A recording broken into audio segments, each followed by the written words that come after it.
स्वागत है बच्चों। जैसा कि आपको पता है कि आपके आईटीआई के पेपर, आईटीआई एनसीवीटी का थ्रू पेपर जो है आपका ऑनलाइन होने वाला है। ये पिछले 3-4 साल से ऑनलाइन ही हो रहा है। उसके दृष्टि से देखते हुए बाबा योगेंद्र देव जो आईटीआई तारामंडल है, इसका एक इनिशिएटिव है कि हम अपने बच्चों को ज़्यादा से ज़्यादा अच्छा नंबर से पास कराया जाए। उसके लिए हम आपके सामने कुछ वीडियो लेक्चर को रिप्रेजेंट करेंगे, बनाएंगे, और आप इस वीडियो को देख के एग्ज़ाम में ज़्यादा से ज़्यादा नंबर को गेन कर सकते हैं। तो यहाँ पर मेरी कोशिश रहेगी कि सभी क्वेश्चन का आंसर आपको विथ एक्सप्लेनेशन आपको दिया जाए, जिससे आप अपने एग्ज़ाम में अच्छा स्कोर कर सकें। तो इस समय हम सेकेंड ईयर वालों की जो ये सेकेंड ईयर वालों के लिए क्लासेस वीडियो है हमारा, जिसमें हम थर्ड सेमेस्टर से पहला चैप्टर का इस्तेमाल स्टार्ट कर रहे हैं, जिसमें डीसी जनरेटर है। सबसे पहला टॉपिक है डीसी जनरेटर। इस टॉपिक में टोटल 56 क्वेश्चन है, यानी कि इस वीडियो में टोटल 56 क्वेश्चन के वीडियो का आंसर दिया जाएगा। आप लोग इसको देख के अच्छे से मल्टीपल रिवाइज करेंगे, जिससे आपको फ़ायदा होगी। चलिए शुरू करते हैं पहला क्वेश्चन को लेके।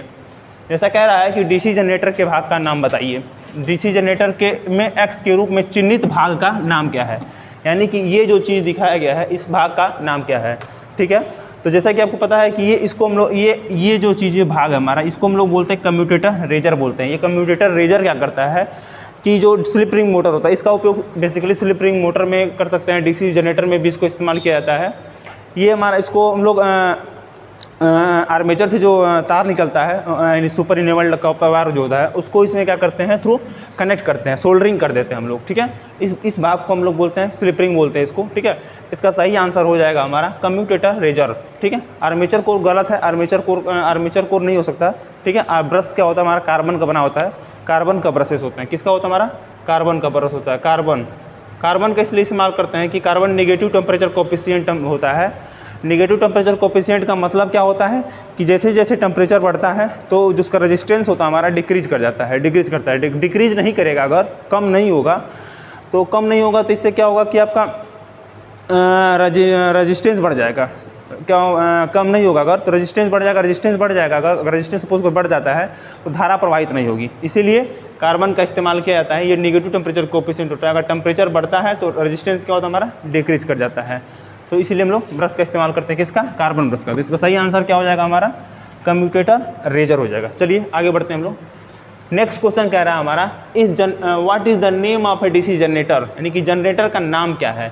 ठीक है, ये हमारा जनरेटर का नाम क्या है। जैसा कि आपको देख रहे हैं कि इसमें आर्मेचर के साथ में आर्मेचर वाइंडिंग है और ये हमारा शन फील्ड वाइंडिंग है। ठीक है, दोनों कनेक्ट है। इसमें जो ये शन फील्ड वाइंडिंग है, इसके दोनों के साथ पैरेलल में कनेक्टेड है हमारा। ठीक है, पैरेलल में कनेक्टेड है। अगर ये हमारा क्या, हमारा differential long shunt compound generator, क्या हमारा differential long shunt compound generator. Differential long shunt compound generator इसलिए है क्योंकि इसका डायरेक्शन हमारा इधर है और इसकी डायरेक्शन हमारी क्या, हमारी इधर है।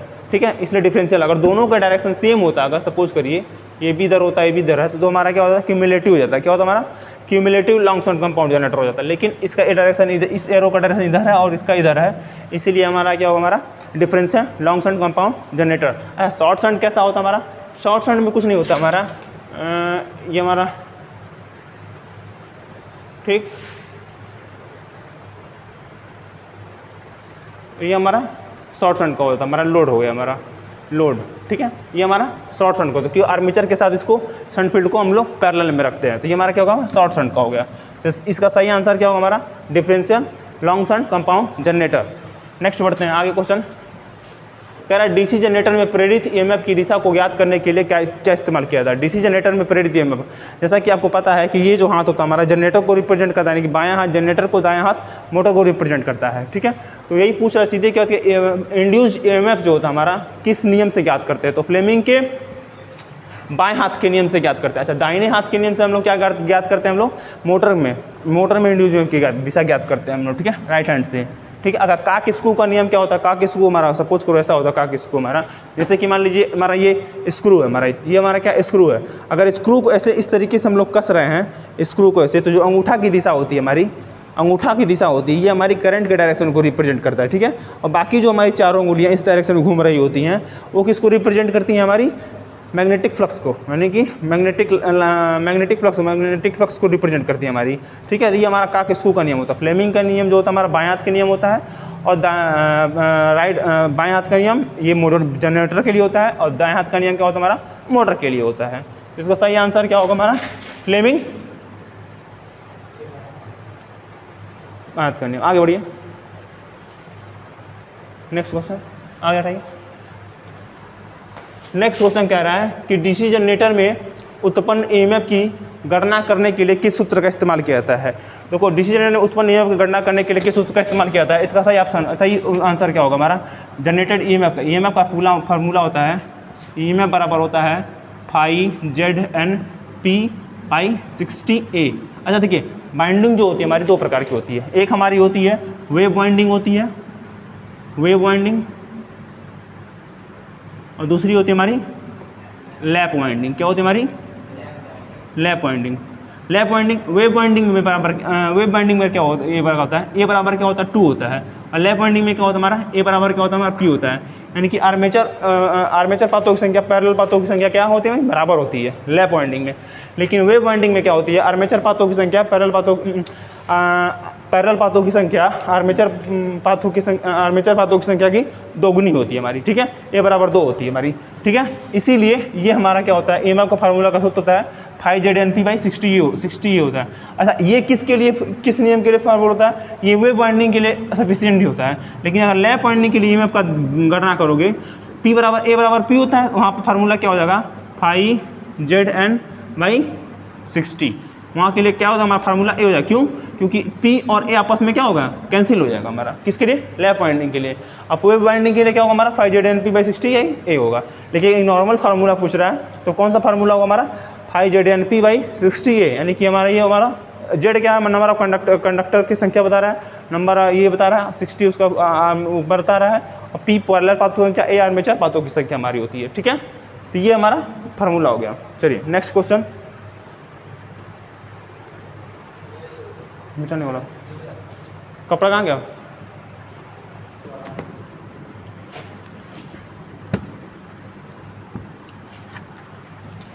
चलिए नेक्स्ट क्वेश्चन हमारा क्या कह रहा है, रिप्रेजेंट कर रहा है, किसको दिखा रहा है हमारा, दिखाइए क्वेश्चन, बचवा ना, अच्छा आ गया। कह रहा है ईएमएफ की गणना करने का सूत्र क्या है हमारा, ईएमएफ की गणना करने का हमारा सूत्र क्या है हमारा, ठीक है। तो कह रहा है कि पहला फार्मूला EB बराबर V - IARA। अच्छा हाँ इसी है। अच्छा EB क्या हमारा, बैक ईएमएफ को रिप्रेजेंट करता है। EB किसको रिप्रेजेंट करता है, EB माने क्या होता है हमारा, बैक ईएमएफ, यानी कि विरोधी विद्युत वाहक बल। क्या कहते हैं इसको, बैक ईएमएफ को क्या कहते हैं, विरोधी विद्युत वाहक बल। बैक ईएमएफ को क्या होता है, विरोधी विद्युत वाहक बल। V क्या हमारा वोल्ट है, IA माना आर्मेचर करंट है, RA क्या है, आर्मेचर रेजिस्टेंस है। इसका फार्मूला क्या होता है, EB बराबर V - IA और RA, ठीक है ना। चलिए नेक्स्ट क्वेश्चन बढ़ते हैं हम लोग।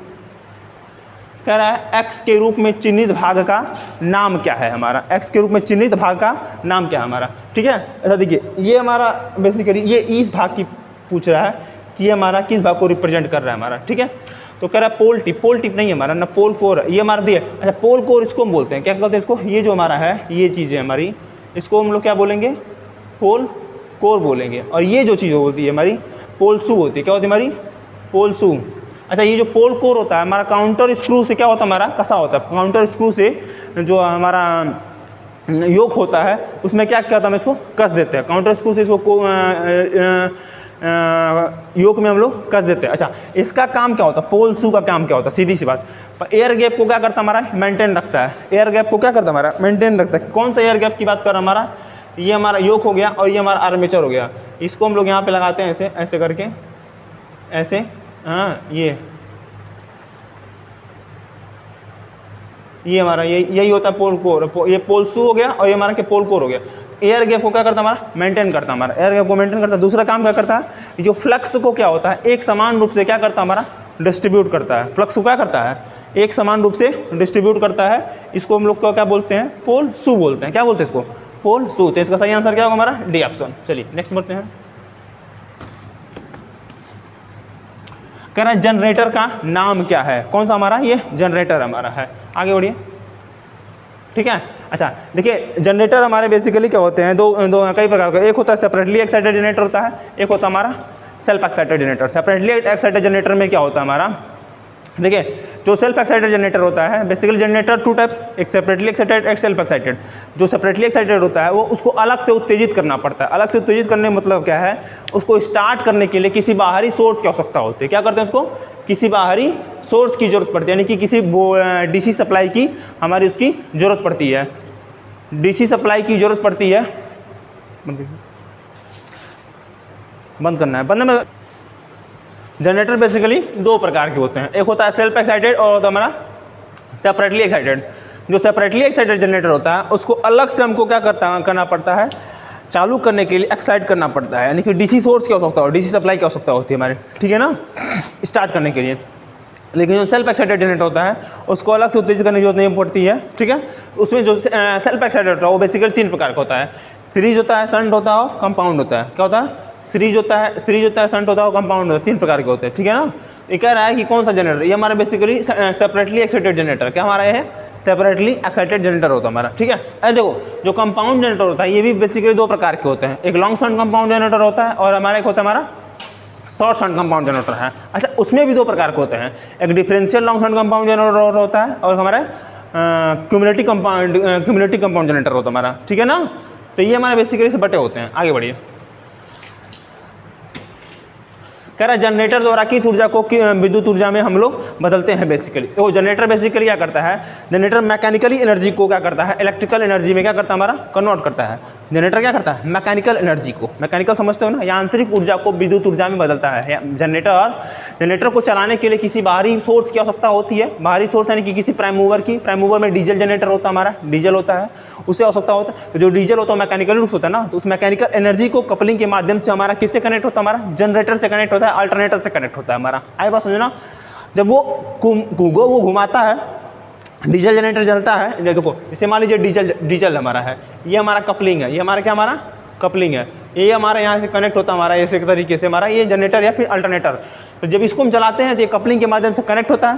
तो ये जो मैकेनिकल एनर्जी ये हमारे यहाँ पे क्या मिल रही है, सॉफ्ट पे कौन सी एनर्जी मिलती है, मैकेनिकल एनर्जी मिलती है, यानी कि यांत्रिक ऊर्जा मिलती है। उस यांत्रिक ऊर्जा को हम लोग किस में बदलते हैं, हम लोग विद्युत ऊर्जा में बदलते हैं। तो जनरेटर क्या करता है, यांत्रिक ऊर्जा को हम लोग विद्युत ऊर्जा में बदलते हैं। Okay, next question. तो सही उत्तर क्या होगा, डी ऑप्शन हो जाएगा। अच्छा, कह रहा है डीसी जनरेटर में फील्ड का नाम क्या है। ये कह रहा है डीसी जनरेटर में हमारा ये बेसिकली फील्ड का नाम क्या है हमारा, ठीक है। अच्छा देखो, इसमें बेसिकली क्या है कि ये तो करंट आ रही है, करंट जा रही है, करंट आ रही है, करंट जा रही है, ठीक है ना। तो ये हमारा क्या हो जाएगा, हमारा ये short shunt compound generator, long shunt compound generator, differential compound generator हमारा क्या हमारा डिफरेंशियल कंपाउंड जनरेटर होगा हमारा। क्या होगा हमारा ये डिफरेंशियल कंपाउंड जनरेटर। अगर दोनों में डायरेक्शन आती तो हमारा क्या होता है, हमारा क्यूमुलेटिव होता है हमारा, लेकिन एक जा रही आ रही है, इसलिए हमारा क्या होगा, हमारा डिफरेंशियल कंपाउंड जनरेटर। ओके, आगे बढ़ते हैं। कह रहा है, अरे भाई क्या कर रहे हैं, 10वां लाइए। हाँ, जनरेटर का सिद्धांत क्या है, what is the principle of A DC generator, कि किस्कू के नियम से या फिर फ्लेमिंग के बाएं हाथ के नियम से या फिर फ्लेमिंग के दाहिने हाथ के नियम से या फराडे के विद्युत चुम्बकीय प्रेरण के नियम के हिसाब से। तो जनरेटर किसका क्या, Faraday law of electromagnetic induction, Faraday का विद्युत चुम्बकीय प्रेरण का नियम काम करता है उस पर। क्या करता है, फराडे का विद्युत चुम्बकीय प्रेरण का नियम उस पर क्या करता है, हमारा काम करता है। नेक्स्ट क्वेश्चन, अगला कह रहा है गतिशील रूप से प्रेरित ईएमएफ के लिए हमारा फार्मूला क्या होता है। इसका फार्मूला होता है VLB sin थीटा क्या cos थीटा होता है हमारा। क्या होता है हमारा VLB sin थीटा। देखो यहाँ पे ये भी वाला फार्मूला होता है। ईएमएफ का फार्मूला क्या होता है, EMF equal to VLB sin theta. ये हमारा क्या होता है, हमारा इसका फार्मूला होता है। V voltage, L sin theta कोज्या है, ठीक है। इसका फार्मूला क्या होगा हमारा VLB sin थीटा, ठीक है। नेक्स्ट क्वेश्चन, इसके काला मार्कर चाहिए बेसिकली, नहीं लाल लाल दिख रहा है, देखने लग रहा है। काला मार्कर है हमारे पास, है तो काला मार्कर बढ़िया है ये। चलिए, तो इसे आप लोग देखते रहिएगा अच्छे से। अगला कह रहा है चुंबकीय क्षेत्र की दिशा ज्ञात करने के लिए किस नियम का ज्ञात करते हैं। चुंबकीय क्षेत्र की दिशा को ज्ञात करने के लिए हम लोग किस्कू का नियम ज्ञात करते हैं, फ्लेमिंग के दाहिने हाथ का नियम क्या ज्ञात करते हैं, या फ्लेमिंग के बाएं हाथ का नियम, फ्लेमिंग के दाहिने हाथ का नियम। तो ध्यान से, किस्कू का रूल या फिर राइट हैंड रूल, दाहिने हाथ की हथेली का नियम, ध्यान देना। फ्लेमिंग के बाएं हाथ का नियम या फिर फ्लेमिंग के दाहिने हाथ का नियम। तो किसको ज्ञात करते हैं हम लोग, किसका? फ्लेमिंग के दाहिने हाथ का नियम कैसे? क्या होगा सही ऑप्शन? फ्लेमिंग के दाहिने हाथ का नियम से हम लोग करते हैं। क्या बोलिए? हो चुका है, 7 और 8 हो गया है, बताया तो है अभी हम। फ्लेमिंग के दाहिने हाथ का नियम कहाँ थे? क्लास में नहीं है क्या आप इस समय? फ्लेमिंग के दाहिने हाथ का नियम, ठीक है ना? 12 का डी ऑप्शन। आगे बढ़िए। कह रहा है डीसी जनरेटर के भाग का नाम क्या है हमारा? देखो अब यही होता है हमारा, देखो जो डीसी जनरेटर होता है उस भाग के नाम, ये इसको हम लोग बोलते हैं बेस प्लेट बोलते हैं। किसको क्या हम लोग बोलते हैं? बेस प्लेट बोलते हैं, ठीक है ना? बेस प्लेट यानी कि जिस पे जनरेटर को रखा जाता है। क्या कहते हैं? जिस पे जनरेटर को रखा, जनरेटर के पार्ट को रखा है, योक हमारा इसी पे सेटल है ना। अच्छा ये हमारा क्या होता है कि इसको फाउंडेशन के साथ कसा जाता है। क्यों फाउंडेशन के साथ कसा जाता है? ताकि वाइब्रेशन होता है। मशीनें जब चलती हैं तो उसके साथ क्या होता है? वाइब्रेशन होता है। अगर मशीनें वाइब्रेशन करेंगी तो गिर सकती है मशीनें, तो जो टूट फूट हो सकता है, इसीलिए उसको बेस प्लेट पे कस दिया जाता है, बेस प्लेट के माध्यम से, ठीक है। अच्छा ये क्या होता है? हमारा योक होता है। ये हमारा क्या होता है? हमारा योक होता है। ये भाग क्या हमारा? योक है। सही भाग क्या है इसका? हमारा योक है। अच्छा ये हमारा क्या इसको बोलते हैं? आई हुक बोलते हैं। क्या बोलते हैं इसको? आई हुक। आई हुक का काम क्या करता है? एक स्थान से दूसरे स्थान तक किसी भी सामान को मशीनों को ले जाने के लिए आसानी से, क्योंकि अगर बड़ी मशीनें होती हैं तो हाथ से आप उठा के ले नहीं जा सकते, ठीक है ना। हुक होता है तो जिससे क्या होता है? चेन क्रेन के माध्यम से होता है, ट्रेवलिंग क्रेन उससे होती हैं, लगी होती छोटी छोटी क्रेनें होती हैं, इसको उसमें हुक के माध्यम से फंसा के एक स्थान से दूसरे स्थान तक आसानी से उसको ले जा सकता है। या फिर कहीं मान लीजिए मशीनें ये मोटर इंस्टॉल है कहीं पे, तो उसमें क्या कहते हैं? सब्बल, यानी कि सरिया मोटी सरिया डाल के दो आदमी दोनों तरफ से पकड़ के ले जा सकते हैं। वरना क्या होता है? हाथ से अगर पकड़ के ले जा रहा है, बाई चांस हाथ से छूट गया तो आपके पैर पे गिर जाएगा। क्या होगा? पैर पे गिर जाएगा, पैर पे गिर जाएगा। अगर पैर पे गिरेगा तो क्या होगा हमारा? तो आपका पैर टूट सकता है, सॉरी पैर हड्डियाँ टूट सकती हैं आपकी, ठीक है ना। इसलिए हम लोग क्या करते हैं? इसको सब्बल डाल देते हैं। अच्छा ये क्या होता है? टर्मिनल बॉक्स होता है। इसको क्या बोलते हैं हम लोग? Terminal box. टर्मिनल बॉक्स में क्या होता है? इनकमिंग जो आती हैं और जाती हैं, इसमें तार, मोटर होता है तो सभी तार आता है, इसमें जनरेटर होता है सभी तार इसके माध्यम से बाहर जाता है हमारा। आगे बात समझना, टर्मिनल बॉक्स होता है हमारा। ओके नेक्स्ट क्वेश्चन कह रहा है 4 पोल डीसी जनरेटर के डुप्लेक्स लैप वाइंडिंग में कितने समांतर पथ होते हैं? अच्छा देखो इसमें क्या होगा कि डुप्लेक्स है ना, डुप्लेक्स है और कौन सा वाइंडिंग हमारा? लैप वाइंडिंग है। कौन सा वाइंडिंग हमारा? लैप वाइंडिंग है। तो ए बराबर क्या होता है? हमारा पी होता है। लेकिन डुप्लेक्स है ए बराबर उसका 2 गुना हो जाएगा, 4 दूना 8, ठीक है ना। तो क्या हो हमारा? 4 दूना 8। आइए बस सुना, अगर यही हमारी ये वेब वाइंडिंग हो जाती इतना होता हमारा 16 हो जाता। Okay next. अच्छा कह रहा है डीसी जनरेटर के भाग का नाम बताइए। ये साइड एंड प्लेट है, पोल शू लेमिनेटेड हो, या कोर सेगमेंट है, या आर्मेचर कोर लेमिनेशन है? ये हमारा क्या है बताइए? हाँ आर्मेचर कोर लेमिनेशन है। ये हमारा क्या है? आर्मेचर कोर लेमिनेशन को रिप्रेजेंट करता है। किसको? जो साइड एंड प्लेट क्या करता है? जो साइड एंड प्लेट लिखा हुआ हमारा, ये साइड एंड प्लेट क्या होता है? कोर के दोनों तरफ लगते हैं, जिसमें बियरिंग इंस्टॉल होती है। क्या होती है? हमारी बियरिंग लगी होती है और मशीन को पैक करता है हमारा, ठीक है ना। अच्छा जनरेटर और मोटर को पहचान में, जनरेटर क्या होता है? खुला होता है थोड़ा थोड़ा, लेकिन जो मोटर होता है पूरा पूर्णतः आंशिक रूप से बंद होता है। क्यों ऐसा किया जाता है? मोटर आंशिक रूप से बंद होता है, पूर्णतः रूप से बंद होता है, जबकि जनरेटर होता है आंशिक रूप से बंद होता है। मोटर किस लिए बंद कर दिया जाता है? मोटर को किसी हैवी इंडस्ट्रियल क्षेत्र में चलाया जाता है, जो धूल धक्कड़ दुनिया भर का आता है, ठीक है। आए बात समझ में। मशीनें के पास मान लीजिए कोई धनकुट्टी मशीन है या फिर कोई कपड़ा मिल की मशीन है, तो कपड़ा मिल की मशीनें जो चलती हैं तो उससे धूल उड़ता है ना, स्वाभाविक सी बात है। कपड़े की कर्तन वगैरह जो धूल होगा उड़ेगा तो मशीन के बाइंडिंग पे अगर क्या होगा? चिपक जाएगा। अगर तो चिपक जाएगा तो मशीन की बाइंडिंग क्या होगी? गर्म हो जाएगी। अगर गर्म होगी तो रेजिस्टेंस जब चपकेगा तो हीट होगी। क्यों हीट होगी? कि रेजिस्टेंस ज़्यादा बढ़ जाएगा, बढ़ेगा तो इसी के बाद मशीनें क्या फूक सकती हैं, ठीक है। जबकि जनरेटर होता है किसी सुदूर में लगा देते हैं। मान लीजिए अगर इस बिल्डिंग में पूरी सप्लाई चाहिए तो किसी कोने में इंस्टॉल कर देंगे जनरेटर को, अब पूरे बिल्डिंग में सप्लाई आ रही होगी, वो खुले में रखते हैं उसको ना, इससे उसमें वो ना बजे, इसीलिए उसको खुले में रखते हैं हम लोग। आए बात समझ में ना, ठीक है। अच्छा एक चीज़ और रीज़न होता है कि मशीनें खुले में रखने की चीज़ क्या होता है? हीटिंग इफेक्ट क्या होता है हमारा? कम होता है हमारा। लेकिन इसमें अगर आप खुले रख दोगे तो बाइंडिंग मोटर जलने लगेगा हमारा। आए बात समझ ना। तो साइड एंड प्लेट को उसी में लगाते हैं। आगे नेक्स्ट क्वेश्चन कह रहा है कि डीसी जनरेटर में इंटरपोल कैसे जुड़े होते हैं? डीसी जनरेटर में इंटरपोल कैसे जुड़े होते हैं हमारा? ये हमारा बेसिकली आर्मेचर के सीरीज में आर्मेचर के साथ सीरीज में क्या होता है? हमारे कनेक्ट होते हैं। आर्मेचर के साथ सीरीज में इंटरपोल क्या होता है? आर्मेचर के साथ सीरीज में, इन सीरीज विथ आर्मेचर।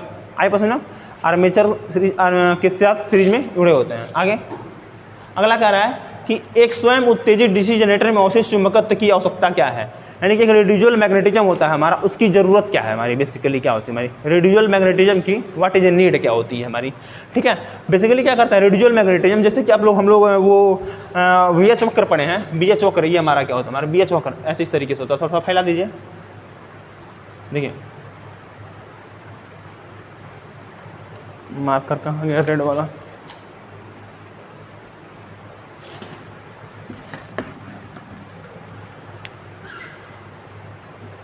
देखिए ये हमारा BH वक्र होता है। अगर किसी में से ऐसे होता है हमारा BH वक्र, ठीक है। इसमें क्या होता है जैसे जैसे हमारा यहाँ पे करंट बढ़ती जाती है, इसका मैग्नेटिक इफेक्ट बढ़ता जाता है, एक स्थिति पे जाके हमारा सेचुरेट हो जाती है। सेचुरेट मतलब इसके साथ करंट के मान कितना भी बढ़ा हुआ, उसके बाद वो उसका मैग्नेटिक शक्ति नहीं बढ़ेगी, ठीक है। और जैसे जब करंट को हटाते हैं तो वो वापस उसी स्थान पे ना आकर यहाँ से थोड़ा हट के यहाँ पे आ जाती है। अब यहाँ पे ये जो स्थिति होती है, ये वाली चीज़ है, यही हमारी क्या होती है रेडिजुअल मैग्नेटिज्म होती है हमारी, क्या होती है हमारी रेडिजुअल मैग्नेटिज्म होती है। तो ये बेसिकली क्या करता है रेडिजुअल मैग्नेटिज्म वोल्टेज बिल्डअप का निर्माण करता है। आगे बढ़िए दिखाइए क्वेश्चन,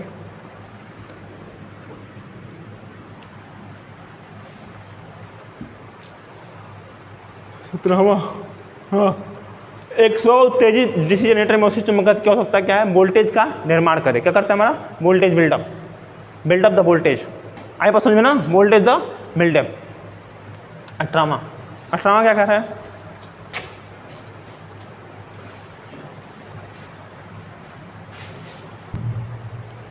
अट्रामा कह रहा है कि डीसी मशीन में कौन से दो बिंदु हैं जो ब्रश संपर्क प्रतिरोध को मापते हैं, क्या कहता है कौन से दो बिंदु हैं जो ब्रश संपर्क प्रतिरोध को मापते हैं। पहला क्वेश्चन कह रहा है रेजिस्टेंस बिटवीन, कह रहा है resistance between the opposition brush, विपरीत ब्रश के बीच प्रतिरोध, या फिर ब्रश और कम्यूटेटराइजर के बीच प्रतिरोध, या फिर ब्रश और कम्यूटेटर के बीच का प्रतिरोध। यही ऑप्शन सही है, resistance between brush and commutator. जो रेजिस्टेंस होता है वो ब्रश और कम्यूटेटर के बीच क्या करता है मेजर करता है हमारा। 18 का ऑप्शन सी ऑप्शन क्या हो हमारा करेक्ट, 18 का C option is the correct answer, ठीक है। अगला कह रहा है किस वोल्टेज ड्रॉप को एक्स के रूप में चिन्हित किया गया है, तो ये हमारा कौन सा है आर्मेचर रिएक्शन को ड्रॉप को रिप्रेजेंट किया, किसको दिया गया है आर्मेचर रिएक्शन। आर्मेचर रिएक्शन क्या होता है हमारा, आर्मेचर रिएक्शन को ड्रॉप को हमारा क्या किया गया है रिप्रेजेंट किया। नींद आ रही है क्या निखिल, हाँ क्यों नींद आ रही है, तो हमारा किसको रिप्रेजेंट किया गया आर्मेचर रिएक्शन के ड्रॉप को रिप्रेजेंट किया गया है, आर्मेचर रिएक्शन ड्रॉप 19 का सी। अगला कह रहा है कंपाउंड जनरेटर का नाम क्या है यदि शंट फील्ड आर्मेचर के साथ समांतर में जुड़ा हुआ है।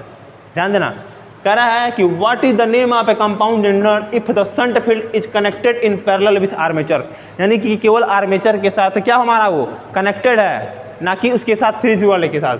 तो हमारा क्या होगा हमारा ये शॉर्ट शंट कंपाउंड हो जाएगा हमारा, क्या होगा हमारा ये शॉर्ट शंट कंपाउंड जनरेटर। कैसे कह रहा है ये क्वेश्चन ध्यान दो, देखो थोड़ा लो करिए ध्यान दो। ये देखो ये हमारा कह रहा है कि ये हमारा आर्मेचर है और हमारा इसकी वाइंडिंग है, और ये हमारा क्या है ये शंट फील्ड वाइंडिंग है, क्या हमारा शंट फील्ड वाइंडिंग है। तो ये हमारा क्या हमारा लोड कनेक्ट है हमारे साथ, क्या हमारा ये लोड कनेक्ट है, ये हमारा क्या हमारा लोड कनेक्ट है।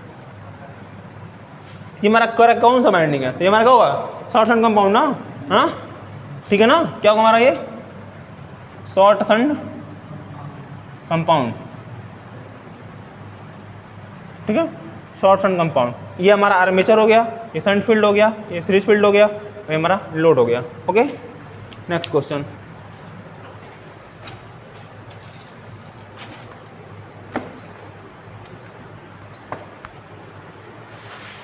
इक्कीस कह रहा क्यों एक डीसी जनरेटर के आर्मेचर कोर को पटलित किया था, why the armature core of A DC generator जो पटलित लेमिनेट, लेमिनेट क्यों करते हैं, यही कह रहा क्वेश्चन हमारा कि why the armature core of A DC generator is laminated क्यों करते हैं हमारा। देखो लेमिनेटेड करने का रीजन ये होता है कि एडी करंट लॉसेस को रिड्यूस करने के लिए, किसको एडी करंट लॉसेस को रिड्यूस करने के लिए। अच्छा दो जो आर्मेचर कोर होता है हमारा ना किसी मशीन के ट्रांसफार्मर में EILU लगता है, जैसे हम लोग फर्स्ट ईयर पढ़े थे ट्रांसफार्मर में कौन से कोर लगता है लेमिनेटेड सिलिकॉन स्टील का लगता है, इसमें भी क्या होता है सिलिकॉन EILU प्रकार के होते हैं, इसमें कुछ प्रकार का होता है। तो लेमिनेट करते हैं कि क्यों करते हैं बेसिकली एडी करंट लॉसेस को रिड्यूस करने के लिए। अच्छा क्यों नहीं सोचते आप लोगों की जो आर्मेचर बनता है आपस में पतली सिलिकॉन की पट्टियाँ होती हैं उसको आपस में चिपका देते हैं, चिपका लेमिनेट कर देते हैं ना। क्यों ऐसा, क्यों नहीं खड़ा मशीनिया को खड़ा उसी को लोहा का डाल देते हैं। अगर उस खड़े डाल देंगे तो हमारा हिस्टेरेसिस लॉसेस होगा। क्या होगा? हिस्टेरेसिस लॉसेस होगा। हिस्टेरेसिस लॉस में मशीन क्या होगी? तेज़ी से गर्म होगी। गर्म होगी तो उसकी एफिशिएंसी क्या होगी? अच्छी नहीं आएगी। एफिशिएंसी अच्छी नहीं आएगी तो मशीन हमारा बार बार जलेगा, ठीक है ना। तो हिस्टेरेसिस लॉस है। लेकिन लेमिनेट क्यों करते हैं? Reduce to eddy current losses, eddy current losses को रिड्यूस करने के लिए, कम करने के लिए इसका इस्तेमाल हम लोग करते हैं। आगे बढ़ते हैं। कह रहा है डीसी जनरेटर का आर्मेचर प्रतिरोध कम क्यों है। देखो आर्मेचर का रेजिस्टेंस हम बेसिकली क्यों कम करते हैं हमारा, क्यों कम रखते हैं हमारा, यही कह रहा क्वेश्चन हमारा। डीसी जनरेटर का आर्मेचर धारा कम करें, आर्मेचर वोल्टेज ड्रॉप को कम करें। अच्छा देखो, अगर आर्मेचर में रेजिस्टेंस ज़्यादा रहेगा, अगर आर्मेचर में रेजिस्टेंस ज़्यादा रहेगा तो रेजिस्टेंस ज़्यादा रहेगा तो जो वोल्टेज जाएगा तो वो वोल्टेज को कम करेगा ना, वोल्टेज का ड्रॉप करेगा।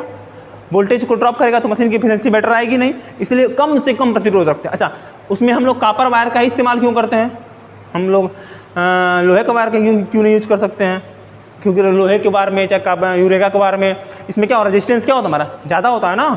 कॉपर में क्या होता है? रेजिस्टेंस बहुत ही कम होता है। कम रेजिस्टेंस निगलेक्ट तो किया नहीं जा सकता, ठीक है, लेकिन कॉपर में रेजिस्टेंस क्या होता है? कम होता है, इसलिए उसको वहाँ पे इस्तेमाल हम लोग करते हैं हम लोग, ठीक है ना। कॉपर वायर का इस्तेमाल हम लोग करते हैं, ठीक है। तो इसमें क्या होगा? रेजिस्टेंस कम होता है। तो जब रेजिस्टेंस कम होगा तो वोल्टेज ड्रॉप क्या होगा? हमारा कम होगा। आए बस ना, मशीन की एफिशिएंसी क्या होगी? हमारी बेटर होगी। आगे क्वेश्चन बढ़ते हैं। कह रहा है कि डीसी जनरेटर के वो घड़ी की दिशा में ही क्यों चलाना चाहिए? वाई? कोई बता सकता है इस क्वेश्चन का आंसर? कह रहा ब्रश को नुकसान से बचाएं अवशिष्ट चुंबकत्व की रक्षा करने। अच्छा सही बात है। अगर मान लीजिए अगर उल्टा दिशा में चला देंगे तो अवशिष्ट चुंबकत्व यानी कि रेडिजुअल मैग्नेटिज्म है, जो मैंने बताया ना कि जो अगर ये हमारा ये जो है होता है हमारा, इसको एक डायरेक्शन चलाते फिर ऐसे करते हैं फिर ऐसे होता है, यानी कि जो यहाँ करंट के डायरेक्शन को रिप्रेजेंट करता है ये हमारा मैग्नेटिक फील्ड को। अगर जो करंट जैसे ही बढ़ाते जाते हैं ये स्थिति क्या होता है? सेचुरेट हो जाती है, ठीक है। आई बात समझना है, यानी कि पॉजिटिव डायरेक्शन में। अब यहाँ से यहाँ तक लाने के लिए हमको निगेटिव डायरेक्शन में लाना पड़ता है, तभी हमारा आएगा निगेटिव डायरेक्शन में। आई बात समझना, यानी कि उल्टा करना पड़ता है, तभी हमारा ये जीरो रेडिजुअल मैग्नेटिज्म क्या होता है? हमारा जीरो होता है। आई बात समझे ना। तो यानी कि अगर अवशिष्ट चुंबकत्व की रक्षा करने के लिए, इसीलिए हमेशा उसको क्लॉकवाइज डायरेक्शन में ही क्या करते हैं? उसको हम लोग चलाते हैं। किसको? मशीन को। किस में चलाते हैं हम लोग? क्लॉकवाइज डायरेक्शन में। अगर क्लॉकवाइज डायरेक्शन में नहीं चलाएंगे तो वोल्टेज बिल्डअप क्या होगा? हमारा कम होगा। हमारा आई बात समझ में? 23 का हो गया। कह रहा है बड़े डीसी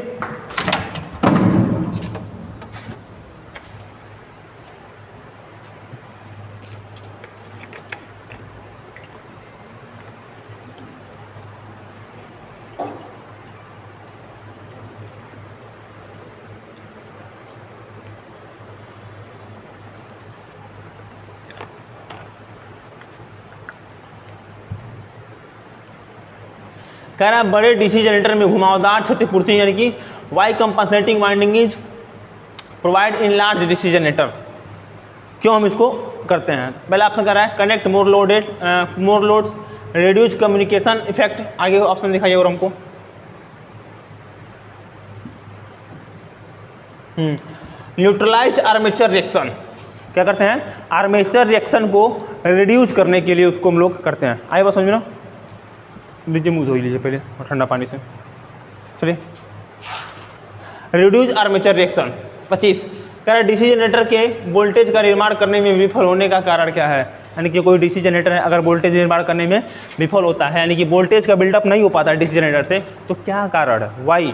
पहला कह रहा है कि लॉसेज इन ब्रश कॉन्टैक्ट नहीं, अगर ढीला ब्रश है तो वोल्टेज बिल्डअप का बहुत मेजर कारण नहीं हो सकता हमारा। Armature resistance is more, armature अगर रेजिस्टेंस ज़्यादा है, अगर आर्मेचर का रेजिस्टेंस, तो हमारा वोल्टेज ड्रॉप बहुत ज़्यादा होगा। लेकिन ये कह रहा है वोल्टेज बिल्डअप है नहीं हो रहा है, यानी कि वोल्टेज बन ही नहीं रहा है हमारा।